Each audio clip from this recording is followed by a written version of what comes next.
banana pudding cake, Gina Young style. This recipe, it's so much fun to make. Here's the ingredients you're gonna need. You're gonna need some cake mix. It can be white cake mix or yellow like I'm using today. You're gonna need some instant pudding here. So I have vanilla pudding, all right? You are going to need all of the ingredients that the back of your cake box calls for. And mine is going to be a cup of water, a half a cup of vegetable oil, and 3 large eggs. Depending on which cake mix you buy, yours may require different ingredients like butter. Okay, you're gonna need some fresh bananas. You're also going to need some vanilla wafers, and we have some whipped cream. Make sure your hands are impeccably clean. Let's make banana pudding cake Gina Young style. The first thing that we're gonna do is let's get started making up our easy cake batter. I have my yellow cake mix. We're gonna empty it into a nice clean bowl. And the box of cake mix requires us to use 3 large eggs, beautiful fresh eggs. We're going to be using 1 cup of cold water and a half a cup of vegetable oil.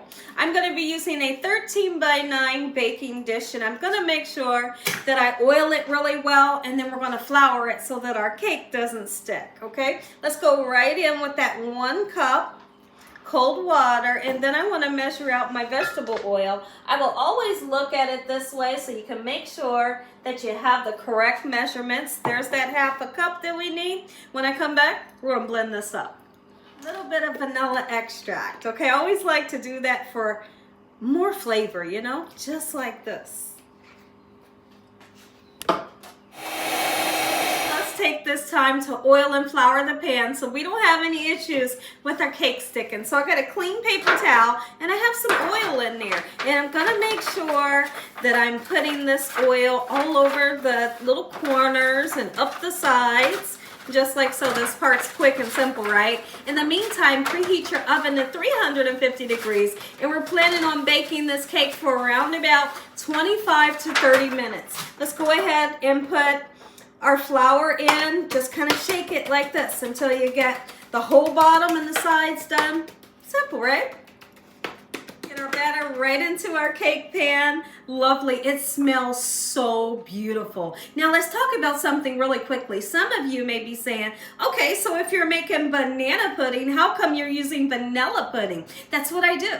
That's what I do. When I make banana pudding, I use vanilla pudding so that it's not too overwhelmingly with the banana flavor, if you guys can understand. Because keep in mind, we are going to be using fresh bananas. And fresh bananas is going to give it that banana flavor that you're looking for. So when you're making banana pudding, always use vanilla pudding and fresh bananas.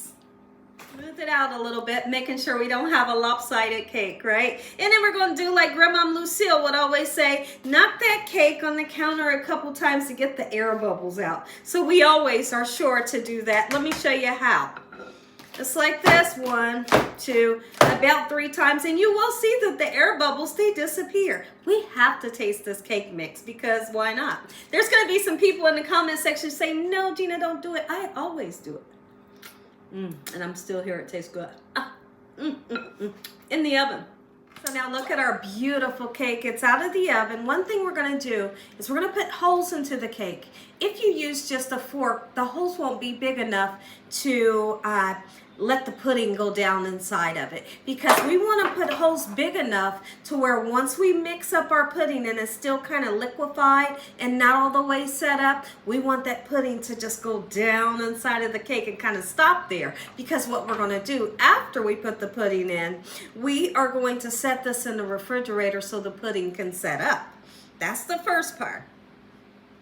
This is what I like to use to make the holes of the cake nice and big. So once it goes in, I'm doing a twisting motion to kind of open them holes up, just like so. Once you get all the holes in the cake, let's go ahead and put this in the refrigerator just so it can cool down by a little bit. In the meantime, we're going to get ready to start making our instant vanilla pudding. It's quick and simple. They require you to use milk, mix it up for 2 minutes, and while it's still pourable, we're going to pour it down into these holes. Here's where everything gets so fun. This is the family pack size, but you can use the smaller size if you wanted to, depending on how much pudding you want to make, right? I always like to have a little bit left over. This is 2 cups that I've already measured. Okay, and this is that third cup here. Smells so beautiful. I love instant pudding. Okay, we're gonna mix this, and when I come back, this goes into the cake. This part you gotta work quickly because this will set up super quick. But you can literally see that it's still somewhat pourable, right? Get it right on as much or as least as you would like to use. A lot of it will go in the holes of the cake, and some of it sets on the top of the cake that I absolutely love. All right, into the refrigerator. Smooth it out just by a little bit. Gorgeous in the refrigerator. Here's where the fun happens. Let's go ahead and open up a nice, fresh, beautiful banana that we have here. I'm going to be honest with you. I'm not a fan of bananas. You'll never catch me eating a banana. But with this recipe, or when I make banana bread, I eat the bananas.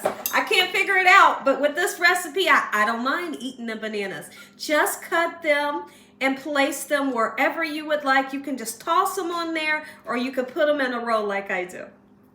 So altogether, it's really about a banana and a half to cover the full cake. So our next step that we're going to do is we're going to be putting the whipped cream on top. When you put your whipped cream on top, be sure not to disturb the bananas. You don't want the bananas to shine through the beautiful whipped cream, okay? So get it on there and do what you can to kind of move it around and make it smooth, but don't disturb these bananas. Whipped cream, let's get it right on top, just like this. We're gonna put it on dollops, and then nice and smooth, we'll smear it around without bothering the bananas. Let's do it. Lovely. Here's the fun part that everybody loves. It's up to you to decide whether you want to put the whole vanilla wafer on top in a nice design, or do like I'm going to do today. I'm going to crush them. I'm going to crush them. Don't crush them into powder. You know, you still want some nice chunks. And this right here is what I call banana pudding cake, Gina Young style. Make you some and enjoy. Into the refrigerator to set up. You wouldn't want to serve this right now, because right now, honestly, if you try to cut this, it's going to fall apart. So when you let it set in the refrigerator for just, let's just say an hour, and then you take it out, it'll be able to cut into a nice square and stand up nice and tall. So when I come back, it's going to be on a plate. You're going to get that first bite. Are you kidding me? Look at the inside of this cake, y'all. When I get in this kitchen, I don't come to play. Thank you. Enjoyed this video. Stay tuned for more. Thank you for this meal. Amen. Who wants a bite? You want a bite? Let's do it. I cannot wait. But it's best that you let it set up. Oh my goodness, you can see the lovely layers.